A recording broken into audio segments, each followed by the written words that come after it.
बोले सत्राजित नाम के राजा थे, उनके पास एक ऐसी मणि थी जो रोज 8 बार सोना देती थी। 8 बार का मतलब होता है 2 क्विंटल सोना। उसका 10 घंटे प्रतिदिन पूजन होगा तो देगी, नहीं तो नहीं देगी। अब आजकल 2 माला तो फेरते नहीं कि ठाकुर जी माँ को काम है जाए। अरे हमारी तो कमर दर्द करती है, कहाँ तक बैठे आप। तो थोड़ी साधना करो, शरीर को तपाओगे तभी तो जीवन सफल होगा। ये मनुष्य जन्म खाने पीने के लिए नहीं मिला। कितने लोग तो महाराज इतना ठूस ठूस के खा जाते हैं। मैंने कहा ना, भजन नहीं वजन बढ़ा रहे। बोलो राधे। यात्रा में भी बहुत से लोग तो ऐसे ही यात्रा में जाते हैं। भाई साहब प्लेटफार्म कौन सा आया, फलाना आया, क्या मिलता है यहाँ? बोले पकोड़ा मिलता है, लिया आओ। पकोड़ा दबा लिया। आगे मिली जलेबी, जलेबी खा ली।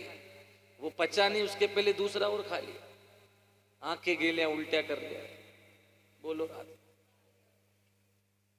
खाओ उतना खाओ जितना तुम पचा सको। और दूसरी बात यह है, खाने से पहले विचार भी करो, क्या भगवान प्रसन्न है? क्या हमने भगवान के लिए कुछ किया पहले? बहुत से लोगों का नियम होता है, पूजा करेंगे, पाठ करेंगे, माला जपेंगे, फिर ही कुछ ग्रहण करेंगे।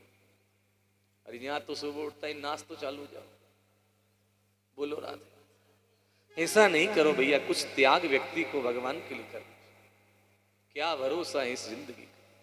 जीवन बड़ा अनमोल है, बार बार नहीं मिलता है, एक ही बार चांस मिलता है। कुकर सुकर भी लाइन में लग रहे हैं।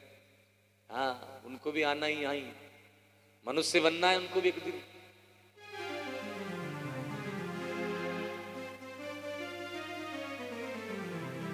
तो भगवान के 16,108 विवाह कैसे वे, ध्यान से सुनिए।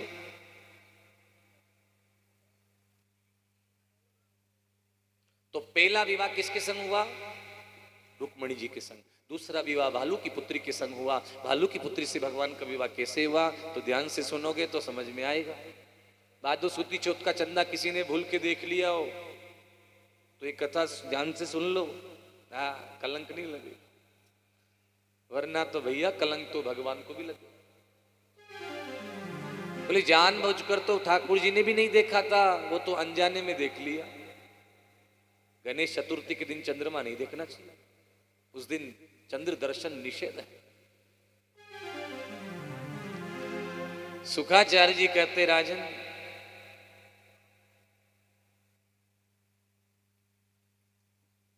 सत्राजित नाम की राजा थे, उनके पास एक मणि थी। मणि पहनकर भगवान की सभा में, तो भगवान ने कहा, राजन तुम एक बात बताओ, तुम्हारे घर में कुल कितने सदस्य हैं? बोले मैं हूं, मेरी पत्नी, मेरा भाई है, मेरी बहन, बेटी है, बेटी है, और 3 तुम हो, यानी 3.5 प्राणी हो। बेटी तो पराया धन है। अच्छा, तो इतने धन का तुम करते क्या हो? इस मणि को हमारी प्रजा में जमा करा दो। लेकिन मना कर दिया। किसने? सत्राजित ने मना कर दिया। नहीं नहीं, मैं आपको मणि नहीं दे सकता, ये तो मेरी मणि है। भगवान ने कहा, भैया तो कोई बात नहीं, हम जबरदस्ती नहीं कर सकते, तुम तुम्हारी मणि ले जाओ। मणि पहनकर वापस सत्राजित घर आया। संयोग से उसका छोटा भाई मणि पहनकर चला गया। छोटा भाई मणि पहनकर चला गया। सिंह ने उसको मार दिया जब शिकार खेलने गया तो। और कहते सिंह के चरण में वो मणि फंस गई। उधर से आ रहे थे जामवंत जी। जामवंत जी ने देखा कि भैया किसी सिंह के चरण में मणि है, तो सिंह को मार के मणि को छुड़ा लिया। उधर मणि को लेकर जामवंत जी चले गए। हाँ, और इधर भगवान को झूठा कलंक लग गया। जय हो।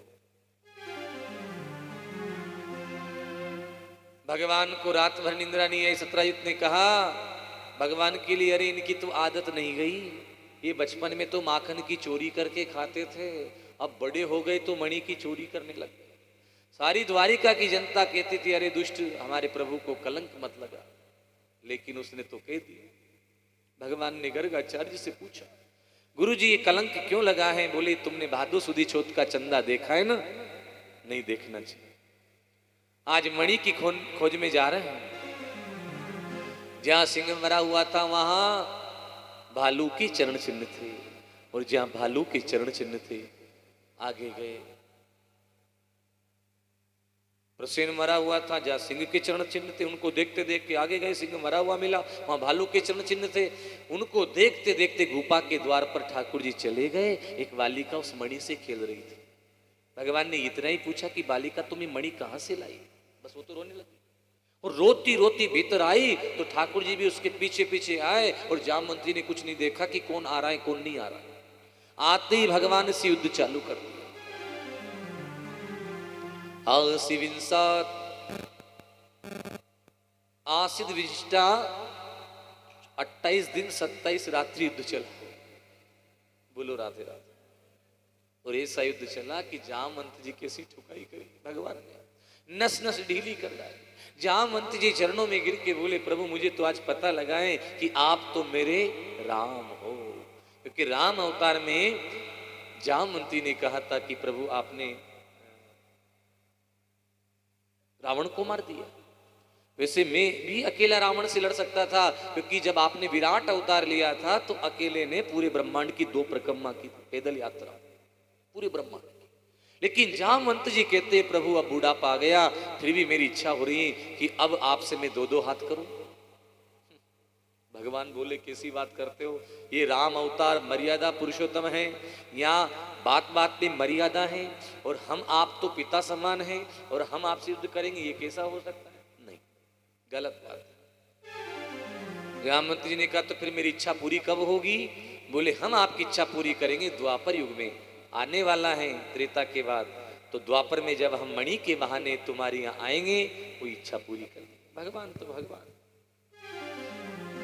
ईश्वर जो करते हैं भैया वो लीला होती है, और मानव जो करते वो क्रिया होती है। भूत भविष्य वो बनाता है और सबको जानने वाला वो है, फिर उससे क्या छुपा हुआ सब जानते। रोम रोम प्रतिराजे कोटि कोटि ब्रह्मांड। हमारे शरीर में एक एक रोम होता है, ठाकुर जी के एक रोम में करोड़ों ब्रह्मांड उलगते हैं। कितने बन जाते हैं, कितने बिगड़ जाते हैं भैया, उसकी लीला को तो वही जान पाए। आज जामवंत जी चरणों में गिर के बोले, प्रभु मैंने ये मणि तो सिंह से प्राप्त करी थी। भगवान ने कहा ये मणि सत्राजित की है, उसका भाई शिकार खेलने गया था, उसको सिंह ने मारा था और सिंह से तुमने मणि को ले ली, उसने मुझे कलंक लगा दिया, ये मणि हमें लौटाओ। पर जामवंती ने कहा, प्रभु आपको मैं मणि कैसे दे सकता हूं, अकेली मणि तो नहीं दे सकता, क्योंकि जिस वस्तु को पिता पुत्री को दे देता है वो पिता वापस कभी नहीं देता। अब आपको मणि लेनी है तो आप मेरी बेटी से विवाह कर लो, तो मैं आपको मणि मिल जाएगी। बोले जैसी आपकी इच्छा। तो दूसरा विवाह भगवान का किसके संग हुआ? जामवती के संग। और मणि भगवान को दे दी। तो आकर के भगवान ने जब मणि सत्राजित को लौटाई तो द्वारिका की जनता ने सबने सत्राजित को गाली देना शुरू कर दिया। अरे दुष्ट, तूने प्रभु को झूठा कलंक लगाया। हमने कहा था कि हमारे प्रभु मणि की चोरी क्यों करेंगे, ये मणि तो जामवंत जी के पास थी, क्षमा याचना मांगी। सत्राजित भगवान के चरणों में गिर के बोला, प्रभु मुझसे गलती हो गई, अब आज मेरा जीना तो मरने के बराबर हो गया। बोले क्यों? बोले पूरी द्वारिका की जनता हमको गाली दे रही है, अब हम कैसे जिए? छोटे छोटे बच्चे भी हमको गाली दे रहे हैं। भगवान ने कहा तुम क्या करना है बताओ। सत्राजित ने कहा, प्रभु आप मेरी पुत्री से विवाह कर लो तो मैं आपका रिश्तेदार हो जाऊंगा, ससुर बन जाऊंगा। तो भगवान ने कहा जैसी तुम्हारी इच्छा। और तीसरा विवाह सत्यभामा का भगवान के संग हो गया और वो मणि दहेज में भगवान को दे दी।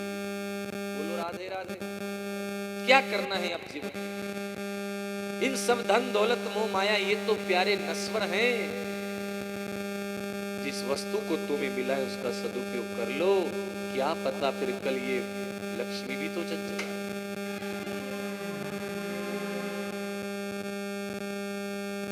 बोलो राधे राधे। सत्राजित को मणि दी, सत्राजित ने वापस भगवान को कन्यादान कर दी। तीसरा विवाह सत्यभामा के संग हुआ। चौथा विवाह यमुना